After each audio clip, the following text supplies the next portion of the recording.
Bwana Yesu asifiwe. Ninakusalimu katika jina la Yesu. Mungu akubariki kwa kufungua channel yangu ya YouTube. Mungu akubariki kuendelea kufuatilia mafundisho ambayo ninaposti kwenye channel yangu ya YouTube. Na ili kuendelea kupata mafundisho yote ambayo ninaposti kwenye channel yangu ya YouTube, basi usisahau kusubscribe. Ukisubscribe mafundisho yote ambayo ninaposti kwenye channel yangu ya YouTube utayapata, na maisha yako hayatabakia jinsi yalivyokuwa katika jina la Yesu. Lakini pia unaweza ukashare, unaweza ukalike, unaweza ukacomment. Mungu akubariki katika jina la Yesu. Amen. Leo tutakwenda kujifunza kwamba kuna majira kwa kila jambo. Kuna majira kwa kila jambo. Na Roho Mtakatifu akakuhudumia kwenye mafundisho haya. Mafundisho yakafanyike msaada kwako, afanyike baraka kwako katika jina la Yesu. Na maisha yako yasibakie jinsi yalivyokuwa katika jina la Yesu. Amen. Kuna watu ambao wameharibikiwa kwenye maisha yao kwa sababu ya kutokujua kwamba kwamba kuna majira kwa kila jambo. Kwamba kuna majira kwa kila jambo. Kwa unakuta wanaishi maisha ambayo sio majira, wanaishi maisha ambayo sio majira yake kuishi maisha hayo. Kuna majira kwa kila jambo, Na ukikosea ukaanza kuishi majira ambayo sio sahihi, utaharibikiwa tu kwenye maisha yako. Kuna watu wengine wameshindwa kupata kuona mpenyo kwenye maisha yao kwa sababu walianza kuishi maisha ambayo sio ya kwao. Walianza kuishi majira ambayo sio ya kwao. Wewe ni mwanafunzi, maanake kama wewe ni mwanafunzi, wakati huo ni wakati wa kusoma. Mambo mengine hutakiwi kuyafanya kwa wakati huo. Focus yako inatakiwa kwenye masomo. Focus yako inatakiwa kwenye kusoma. Wanafunzi wamechanganya mambo ya mapenzi pamoja na masomo. Wameingiza vitu vingine kwenye majira yasiyo sahihi. Matokeo yao wameharibikiwa kwenye maisha yao. Kuna majira kwa kila jambo na wakati kwa kila kusudi chini ya mbingu. Tunaposoma kwenye Mhubiri 3:1, maandiko yanasema kwamba kwa kila jambo kuna majira yake. Kwa kila jambo kuna majira yake. Kwa kila jambo kuna majira yake.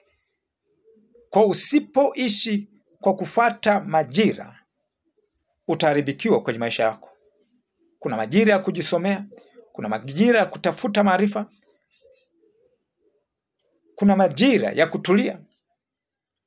Kuna wakati wa kuongea, kuna wakati wa kunyamaza. Kwa ili uweze kuishi maisha ya ushindi, lazima uishi kulingana na majira yaliyopo. Kwa Mungu ameweka haya majira kwa kusudi. Kuna wakati ambapo nahitaji kutulia na kujifunza, kutulia na kutengenezwa na watu wengine waliokutangulia. Na kama usipokuwa makini utaharibikiwa tu kwenye maisha yako. Kuna majira kwa kila jambo. Na ndio maana hata Yesu, kumbuka tunasoma Mhubiri 3:1, Mhubiri 3:1 inasema kwa kila jambo kuna majira yake. Na kumbuka kwamba anayeandika kitabu hiki cha Mhubiri ni mtu aliyekuwa na hekima kuliko wafalme wote duniani kwa nyakati hizo. Kwa sema kwa kila jambo kuna majira yake. Na ndio maana hata Yesu alipozaliwa, Mungu alimwambia kwamba Yusufu, kimbilia Misri. Kimbilia Misri. Kwa sababu wakati wake wa kuanza kufanya kazi ilikuwa bado. Ukomavu alikuwa hajakomaa vya kutosha. Alikuwa hajakuwa bado. Lakini pia tunajifunza kwa habari ya Musa.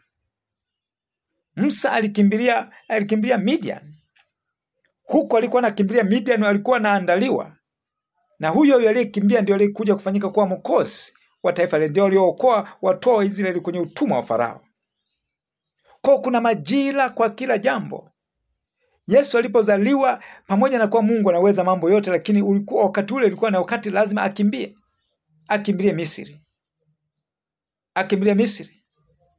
Akatulia huko kwanza. Kuna vita vingine ambazo tunapambana wakati sio majira yake ya kupambana. Kuna vitu vingine tunafanya wakati sio majira yake. Na tunashangaa kwa nini hatupati matokeo tunayotamani. Hatupati matokeo tunayofanya kwa sababu tunafanya kwa majira ambayo sio ya kwake. Kuna watu wengine ambao wameshindwa kuweka akiba kwa sababu wanataka kuishi maisha ambayo sio ya kwao. Wanataka kuishi majira ambayo sio ya kwao. Majira yaliyopo ni majira ya kula yamkini ya kula labda nyama mara moja kwa wiki. Lakini wenyewe wanalazimisha wale nyama mara 3 kwa wiki. Na unashangaa kwa nini wenyewe wanaishi maisha madeni siku zote? Kwa sababu wanaishi kwenye majira ambayo sio. Kwenye majira ambayo sio. Kuna majira ya kutulia, kuna majira ya kuonekana, kuna majira kwa kila jambo. Kama tukiwa na hekima ya kutosha ya kuishi kwenye majira sahihi, lazima tutaona mafanikio kwenye maisha yetu. Wewe kama ni mwanafunzi, maana yake majira yako ni ya majira ya kusoma.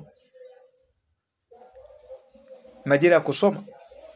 Kwa nguvu zako zote, mawazo yako yote, sharti uyaelekeze kwenye kusoma.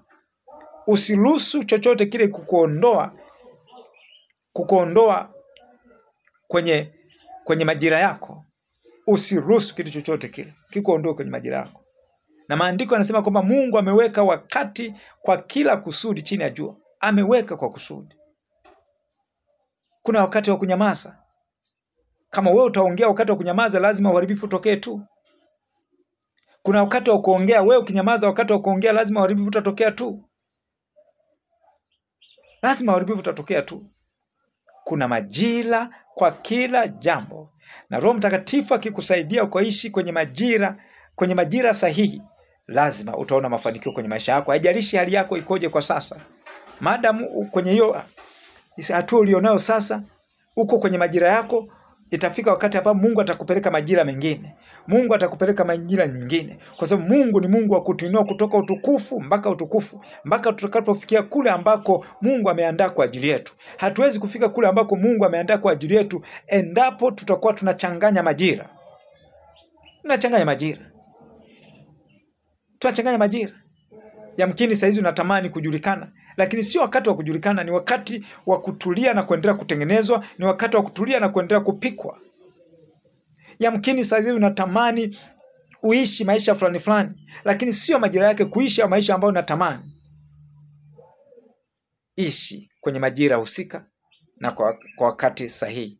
Ndipo ambapo tutamuona Mungu. Mungu akusaidie na Roho Mtakatifu akupe hekima ya kuishi katika majira uliopo sasa, katika jina la Yesu Kristo wa Nazareti hai. Kila hila za adui za kukufanya uishi kwenye majira ambayo sio sahihi ili wewe uharibikiwe kwenye maisha yako, hizo hila tunazipinga katika jina la Yesu wa Nazareti hai. Hekima ya Mungu ikuongoze kwenye kila hatua ya maisha. Hekima ya Mungu ikuongoze katika jina la Yesu Kristo wa Nazareti hai, jina linalopita majina yote. Amen.